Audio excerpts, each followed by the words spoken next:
ایک سوال ہمارے پاس یہ ہے کہ سردیوں میں وضو کرنے سے کیا ڈبل ثواب ملتا ہے؟ بالکل، ہمارے پیارے نبی صلی اللہ علیہ وآلہ وسلم کی ایک یہ حدیث پاک ہے کہ جس وقت وضو کرنا مشکل ہو، وضو کرنا اس کے لیے تکلیف دہ ہے، اور ایسے موقع پر بھی وہ پورا وضو کرتا ہے تو اس پر اللہ دگنا اجر عطا فرماتا ہے۔ تو سردیوں میں بعض کا مشقت والا، اسی طرح اور بھی کئی ایسے مراحل ہوتے ہیں کہ جس میں وضو کرنا مشقت ہے۔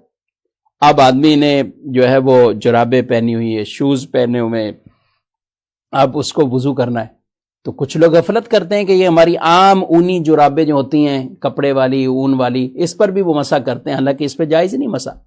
وہ تو چمڑے کے موزے ہوں، ریگزین ہو، ایسے جو موزے ہوتے ہیں ان پر وہ مسح کیا جاتا ہے جبکہ اس کی شرائط پوری پائی جاتی ہوں، لیکن ان پر مسح نہیں ہے۔ یہ باقاعدہ اتار کر وضو ہی کرنا ہے۔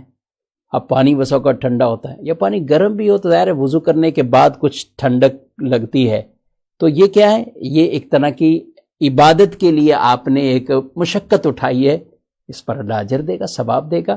تو جو کام جتنا عبادت کے اندر وہ مشکل بھی ہوتا ہے، اللہ اس پر اجر و ثواب عطا فرماتا ہے اور اس کے ثواب میں اور اضافہ ہوتا رہتا ہے۔